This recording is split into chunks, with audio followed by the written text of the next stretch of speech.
Assalamualaikum warahmatullahi wabarakatuh.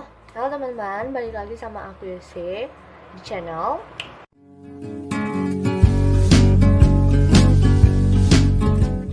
Sebelumnya, perkenalkan, nama aku Yose Farisko dari jurusan Ilmu Sejarah Universitas Andalas dengan NIM 191071-2004 dan dari kelas Sejarah Indonesia 1900 sampai 1945.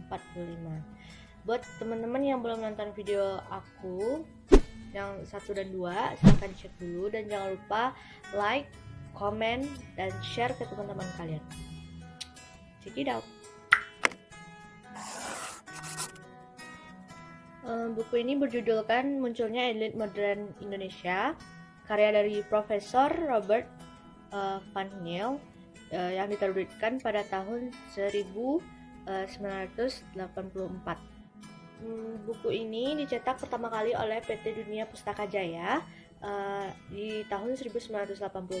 Tapi sebelumnya buku ini judul aslinya yaitu The Emergence of the Modern Indonesian Elite yang diterbitkan pertama kali itu pada tahun 1960 dengan hak cipta itu dimiliki oleh Den Haag dan teman-temannya.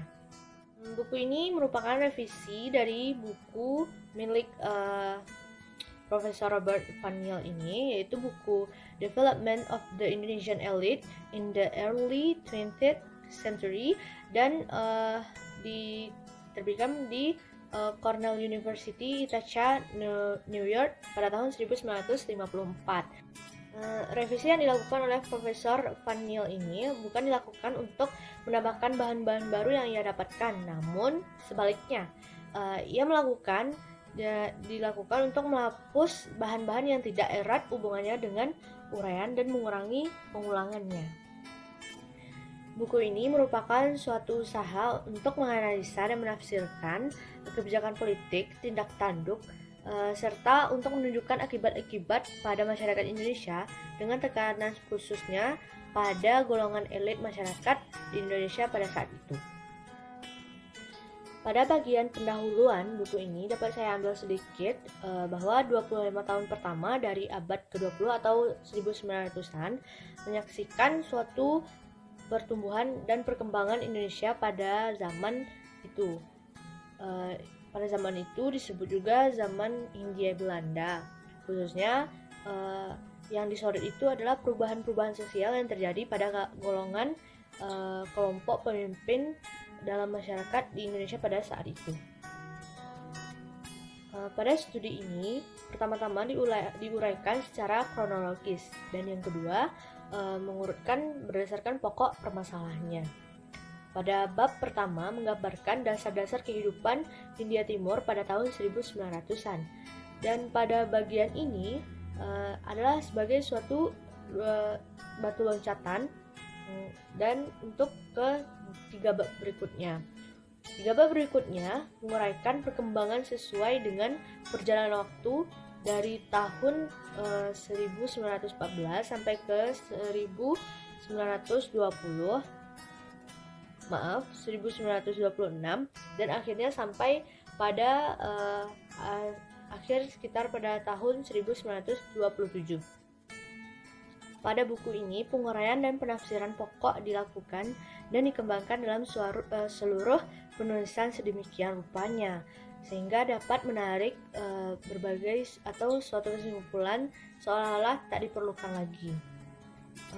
Pada setiap bab dibagi-bagi menjadi beberapa subjudul yang seperti akan menjelaskan bagaimana isi dari bukunya tersebut secara tidak tertulis atau samar-samar dan bersifat deskriptif,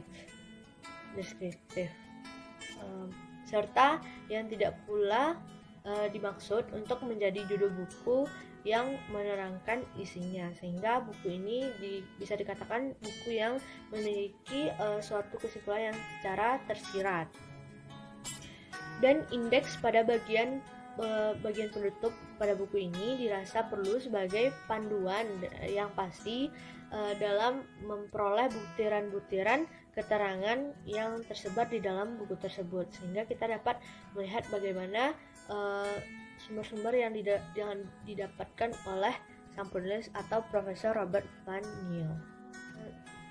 Terdapat 4 bab di dalam buku tersebut. Yang pertama, di bab pertama yaitu mengenai masyarakat Hindia Timur di tahun 1900-an, yaitu tentang orang-orang Eropa, orang-orang Cina dan Arab, dan tentunya orang Indonesia itu sendiri.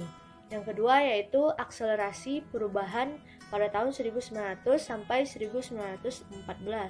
Yang ketiga yaitu radikalisme yang merajalela dan pertumbuhan yang mantap pada tahun 1914 sampai ke 1920.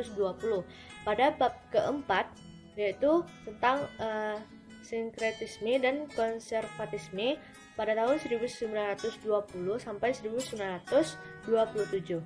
Dan terdapat catatan pada bab 1, 2, 3 serta daftar perpustakaan sebagai tempat untuk melihat sumber-sumber yang diperoleh oleh sang penulis. Sekian review buku dari saya. Buat teman-teman yang belum menonton video 1 dan video 2, saya ingatkan lagi, silahkan nonton dulu. Dan jangan lupa like, comment, dan share video-video ini buat mengembangkan pengetahuan kita supaya lebih luas. Dan saya mohon maaf jika ada kekurangan, dan terima kasih atas perhatiannya. Saya udahi. Assalamualaikum warahmatullahi wabarakatuh.